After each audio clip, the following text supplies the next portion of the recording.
J'ai pas à dire pas.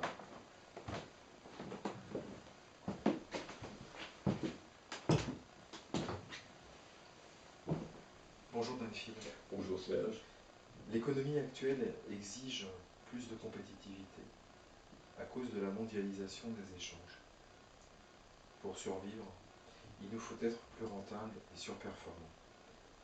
Avoir davantage de mémoire, plus de tonus, être moins fatigué, être dans un état que l'on pourrait appeler un état d'hyper éveillé. L'armée US essaie actuellement sur ses soldats une pilule permettant de rester 24 heures plus éveillé, plus réactif, plus lucide, plus tonique. Qu'en penses-tu, Daphine?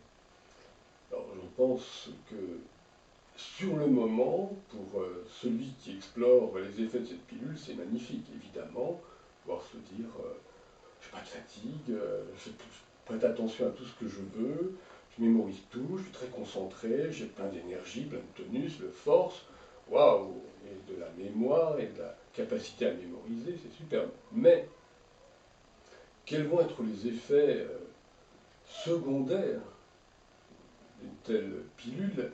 Et ce qu'on va retrouver quelques années plus tard, ces soldats dans un état terrible, un état gravissime. Quand on pense aux travaux réalisés dans les années 1970 par Michel Jouvet et son équipe de recherche à l'université Lyon 3, qui est donc le découvreur, Michel Jouvet, du sommeil paradoxal, donc du stade 5 de sommeil, là où se localise principalement ce qu'on appelle le rêve, qu'il a nommé donc reprogrammation du cerveau. Eh bien, notre cerveau, quand on le comprend, a besoin en effet de se reprogrammer régulièrement. Et si l'on casse le rythme qui est biologique, qui est lié à cette machinerie qui existe, qui s'appelle Homo sapiens, si on la casse, qu'adviendra-t-il? Nous le savons déjà.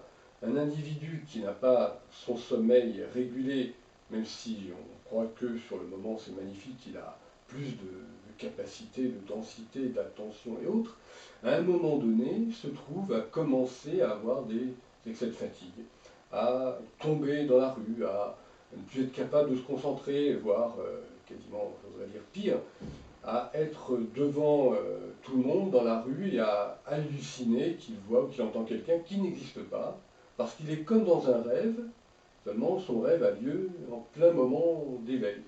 Et là, c'est le drame.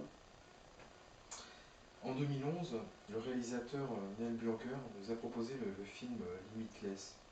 Il traite de la molécule NZT et donc du rejet de cette molécule par une très large majorité de ceux et celles qui la prendront. Cette fiction pourrait-elle être une réalité pour nous dans quelques années? Oui, absolument, puisque les molécules d'augmentation cognitive vont se multiplier, elles vont inonder le marché. On peut dire que dans les années 2020, 2030, 2040, ce sera la normalité, même pire encore par rapport à ce que tu évoques.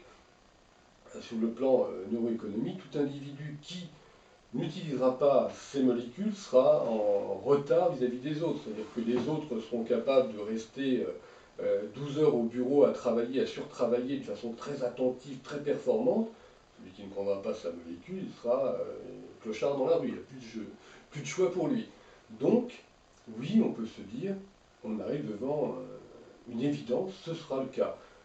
Alors évidemment, ça nous ramène à un des personnages auxquels tu te réfères évidemment, l'ancienne tendre amie du héros du film Limitless, qui refuse de le rencontrer, et quand finalement elle accepte, il voit devant lui, avec étonnement, une femme qui est complètement vieillie, qui est livide, qui lui dit j'éprouve une énorme difficulté à me concentrer, j'ai des pertes de mémoire, je ne suis plus que l'ombre de moi-même. Ce qui nous amène à nous poser la vraie question.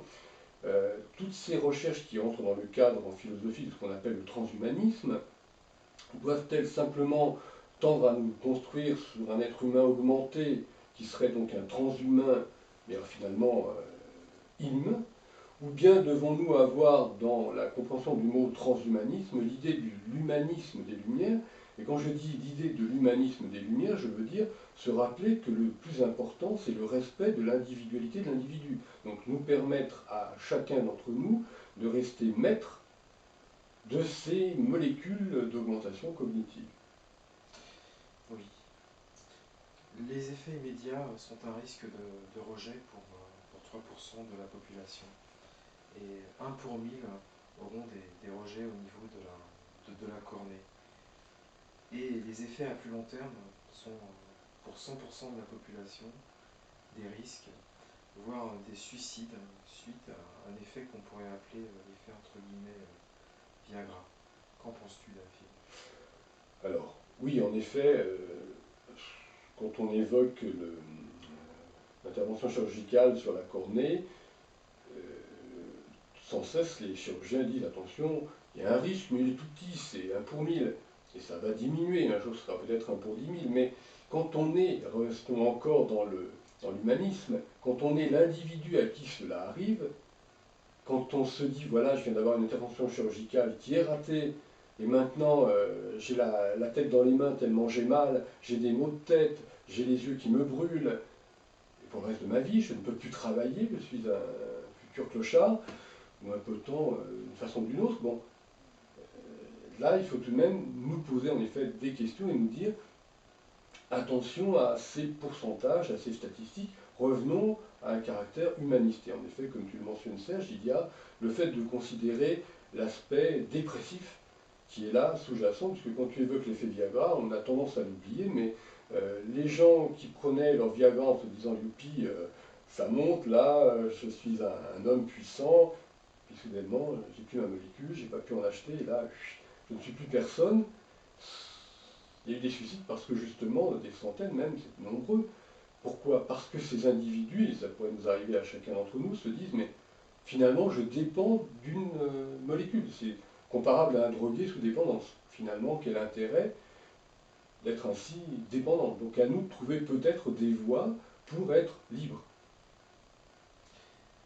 La solution des neurofeedbacks est évoquée par Jean-Didier Vincent et Pierre-Marie Ledo dans leur livre Cerveau sur mesure. À la page 231, ces deux auteurs évoquent une nouvelle gonflette cérébrale. Et à la page 234 de ce même livre, ils notent aussi traitement des crises d'épilepsie, migraine, douleurs chroniques, insomnie, désordres psychophysiologiques comme les angoisses, la dépression, les troubles obsessionnels compulsifs, l'addiction aux stupéfiants et à l'alcool, ou encore le stress post-traumatique. Qu'est-ce que cela t'évoque pour toi? Alors, qu'est-ce que cela m'évoque? Eh bien, euh, à mon avis, euh, alors, la problématique en effet des neurofeedbacks, justement évoquée par ces deux chercheurs, est leur aspect, je dirais, strictement clinique, leur aspect enfermé dans la clinique, enfermé dans la réparation de l'individu,